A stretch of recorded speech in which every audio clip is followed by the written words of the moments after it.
अवधूत चिंतन श्री गुरुदेव दत्त. श्री स्वामी समर्थ. तुम्हाला सर्वांचं माझ्या चॅनलमध्ये खूप खूप मनापासून स्वागत आहे. टायटल आणि थंबनेलवरनं तुम्हाला समजलं असेल आजचा व्हिडिओ कशा संदर्भात आहे. तर 10 एप्रिल 2024ला स्वामींचा प्रगट दिन आहे. या स्वामींच्या प्रगट दिनानिमित्त आपण दरवर्षी सेवा करत असतो, उपासना करत असतो. तीच म्हणजे महाराजांची स्वामी चरित्र सारामृताची आपल्याला 21 दिवसाची सेवा करायची असते. आता आज तारीख आहे 15 आणि आपल्याला 21 मार्च पासून 10 एप्रिल पर्यंत आपल्याला ही सेवा करायची आहे. 10 एप्रिललाच स्वामींचा प्रगट दिन आपल्याला साजरी करायचा आहे. आता स्वामींच्या प्रगट दिनानिमित्त ही अतिशय उच्च कोटीची सेवा माझ्या सगळ्या महिला भगिनी दरवर्षी करत असतात. तर आता ही सेवा कशी करायची, काय करायची त्याच्या संदर्भात आजचा व्हिडिओ आहे. कृपया करून महिलांनो व्हिडिओ संपूर्ण बघा की जेणेकरून तुम्हाला तुमच्या सगळ्या प्रश्नांची उत्तर मिळतील. सगळे टॉपिक मी इथे कव्हर करणार आहे. सगळ्यात महत्त्वाचं, येत्या गुरुवारी म्हणजे 21 तारखेपासून ते आपल्याला 10 एप्रिल पर्यंत म्हणजे गुरुवार अशी आपल्याला गुरुवार आणि बुधवार अशी आपल्याला 21 दिवसाची ही जी प्रभावी सेवा आहे ती करायची आहे. आता ह्या 21 दिवसामध्ये काय सेवा करू शकतो, मी लवकर व्हिडिओ का टाकते आहे त्याच्या आधीच तुम्हाला सांगते. कधी कधी बऱ्याच महिलांचं 21 तारखेपासून ते 10 तारखेपर्यंत आपल्याला मासिक धर्म असतो. त्याच्यामुळे 4-5 दिवस आपण सेवा नाही करत. मग काय होतं, जे स्वामींच्या प्रगट दिनाच्या नंतर मग 4-5 दिवस ती सेवा आपली कंटिन्यू चालते. तुमची जर 21 ते 10 पर्यंत जर तुमची तारीख असेल तर तुम्ही आजपासून सेवा करायला हरकत नाही. किंवा जर माझी 21 ते 10 तारीखमध्ये जर माझा मासिक धर्म आहे किंवा जर लग्न कार्य आहे आमच्या घरात, मी जाऊ शकत नाही किंवा माझ्या घरात सेवा होणार नाही कारण मला दिवसभर बाहेर जायचं आहे, तर अशा वेळेस तुम्ही 1-2 दिवस आधी सेवा करू शकता. म्हणून व्हिडिओ मी टाकते आहे. तुम्ही अर्थात 21 तारखेपासूनच केली तर अतिशय उत्तम. सेवा करताना संकल्प केला तर तर आता आपल्याला संकल्प करायचा आहे. मैत्रिणींनो, जर तुमच्या आयुष्यात काही संकट चालू आहे, मानसिक त्रास आहे, शारीरिक कष्ट आहे, कुठल्याही अशक्य कोटीच्या अशा गोष्टी तुमच्या आयुष्यात घडत असेल, मग ते नोकरी संदर्भात असो, मुलं बाळ होत नाही किंवा अजून काही तुमच्या अडचणी आहे, लग्नासंबंधित मनासारखा जोडीदार मिळावा अशा बऱ्याच मला प्रश्न येतात. मेल की ताई आम्हाला असा आवडतो. तर मला एक सांगायचं मैत्रिणींनो, जर तुम्हाला खरंच तुमच्यासाठी कोण चांगलं आहे ते बघा. तुम्हाला काय आवडतं ते महत्त्वाचं नाहीये. महाराजांना तीच प्रार्थना करा की जो माझ्यासाठी चांगला आहे तो मला मिळू दे. तर अशा किंवा तुमचं घर होत नाही, असंख्य समस्या जर तुमच्या आयुष्यात चालल्या असतील तर ही सेवा आवर्जून करा. आणि ज्यांचं सगळं सुरळीत आहे त्यांनी सुद्धा ही सेवा करा. तर आता सेवा कशी करायची ते तुम्हाला सांगते. सगळ्यात आधी ज्यांचे 108 स्वामीचरित्र सारामृताचे पारायण चालू आहे त्यांना 21 परत ऍड करायची गरज नाही, कारण तुम्ही ऑलरेडी 108 करताय तर त्याच्यामध्ये 21 ऍड करायचं नाही.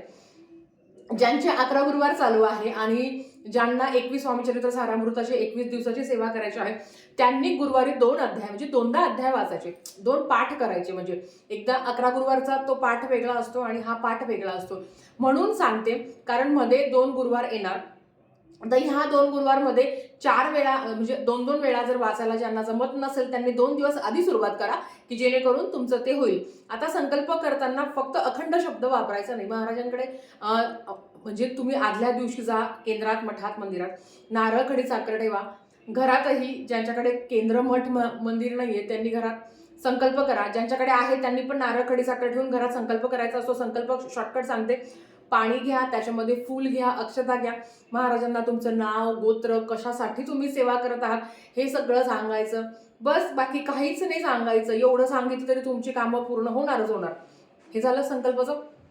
तुम्ही संकल्प करताना मी अखंड स्वामीचरित्र सारामृताचे 21 दिवसाची सेवा करेल असं बोलू नका. फक्त महाराज मी प्रगट दिनापर्यंत 21 स्वामीचरित्र सारामृताची सेवा करेल. आता मी अखंड शब्द का वापरू नका ते पण तुम्हाला सांगते. कधी कधी ज्यांचे 2 गुरुवार म्हणजे ज्यांचे गुरुवार आहे त्यांना 2दा वाचणं शक्य होणार नाही, मग त्यांनी 1-1 दिवस ते वाचलं तरी चालतं. एखादा दिवस गॅप आला, तुम्हाला लग्नाला जायचं आहे, काहीतरी कार्यक्रम आहे, तो 1 दिवस गॅप आला तरी चालतं.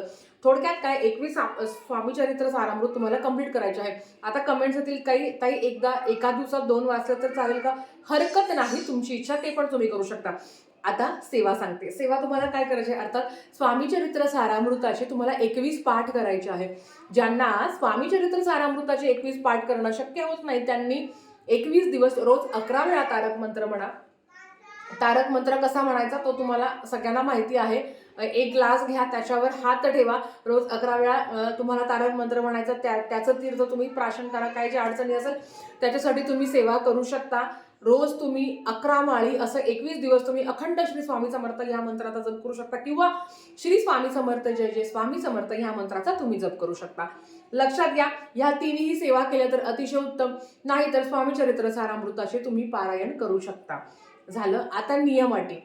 महिलांनो, जेव्हा तुम्ही 21 स्वामी चरित्र सारामृत संकल्पयुक्त असो किंवा नसो, आता 21 दिवसामध्ये 21च पारायण करायचं का? नाही. तुम्ही रोज 7-7 अध्याय वाचून तुमचं 7ही पारायण होईल. म्हणजे 3 दिवसात तुमचा एक पाठ होईल. एक पाठ म्हणजे काय? 1 ते 21 अध्याय तुम्हाला पठण करायचे असतं. मग रोज 7-7 केलं तर 3 दिवसात तुमचं पारायण होईल. अर्थात घरातले काही रिस्ट्रिक्शन्स असतात, काही मजबुरी असते, किंवा रोज एक पाठ करणं शक्य होणार नाही, तर तुम्ही 7-7 पाठ केलं तरी चालेल. ज्यांना तेही शक्य नव्हतं त्यांनी नित्यसेवेसारखं रोज 3-3 अध्यायाचं पठण केलं तरीही चालेल. तुम्हाला जे कम्फर्टेबल वाटतं आहे ती तुम्ही सेवा करा. थोडक्यात काय, आपल्याला महाराजांची सेवा करणं जास्त महत्त्वाचं आहे. आणि मला काही सांगायची गरज नाहीये, तुम्हाला माहिती आहे स्वामी चरित्र सारामृताचे संकल्पयुक्त पाठ केल्याने आयुष्यात काय काय चमत्कार घडतो, काय काय चमत्कार होतो, आयुष्य किती बदलतं, काय देता महाराज, तुम्हाला सगळं माहिती आहे. म्हणून मी आता त्याच्याबद्दल काहीच बोलत नाही, फक्त सेवेबद्दल. आता संकल्पयुक्त सेवा असो वा नसलं तरी पण जर तुम्ही 21 पारायण करणार असेल तर मांसाहार कडकडीत वर्ज्य, ब्रह्मचर्य पालन करायची गरज नाही. इव्हन तुम्ही मुलाबाळांसाठी जरी प्रयत्न करत आहात आणि जर तुम्ही सेवा करत असाल तरी पण तुम्हाला ब्रह्मचर्य पाळायची गरज नाही. आणि इव्हन मुलाबाळांसाठी जरी नसेल तरीही तुम्हाला ब्रह्मचर्य पाळायची गरज नाही. आता हे नियमाटी मी काढलेले नाही आहे, जे आपले केंद्रातले आहेत तेच तुम्हाला सांगते आहे. हे 2 झालं. परान्न वर्ज्य आहे. ताई, आम्ही माहेरी गेलो तर चुकून काही खाल्लं तर चालेल का? महिलांनो, परान्न तुम्हाला माहिती आहे की अन्नातून बरेच दोष आपल्यात येतात आणि आपण जी काही सेवा करत असतो त्याचं फळ आपल्याला मिळत नाही. पण जर अडचण असेल, आम्ही ताई बाहेर गावी राहतो, जॉब करतो, आम्ही अशा वेळेस काय करू शकता? हरकत नाही, तुम्ही परान्न वर्ज्य म्हणजे परान्न खाताना, इव्हन बाहेरचं वडापाव जरी खाताना आपल्याला 3 वेळा गायत्री मंत्र म्हणायचा आहे, म्हणजे तो दोष आपल्याला लागत नाही. तेवढं तुम्ही करू शकता. स्वामी सेवा करायला कुठलीही बंधन, अटी, नियम खूप काही नाहीये. ते फक्त पाहिजे आपल्या मनातली श्रद्धा. बरेच लोक म्हणत असतात आम्ही इतके वर्ष झाले स्वामी सेवेत आहे, तितके वर्ष झाले स्वामी सेवेत आहे.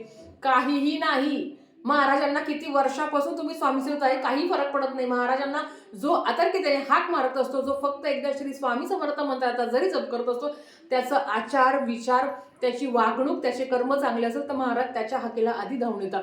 उलट मी तर सांगते, जे नवीन सेवेकरी आहे महाराज त्यांना फार लवकर पावतात. आणि जे जुने सेवेकरी नाही म्हणणार, पण हो, ज्यांना माहिती आहे की याला मी थोडेसे कष्ट दिले तर हा निभावून नेईल, किंवा ह्या कष्टातून ह्या त्रासातून तो बाहेर काढेल, महाराज त्याला थोडंसं दुःख देत असतात. थोडंसं दुःख देत आणि भरपूर सुख देत असतात.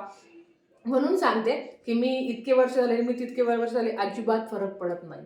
तुम्ही नवीन सेवेकरी जरी असाल आणि तुम्ही महाराजांनी एकदा जरी, अशाही महिला आहे ज्यांनी एकच पारायण केलं आहे, एकच पाठ केलं आहे, त्यांची कामं झालेली आहे. असं हे स्वामीचरित्र सारामृत हा महाराजांचा आत्मा आहे. ज्या ज्या घरात स्वामीचरित्र सारामृताचं पठण होतं तिथे कधीही कशाचीही कमी पडत नाही. हे एक काळ्या दगडावरची रेष आहे.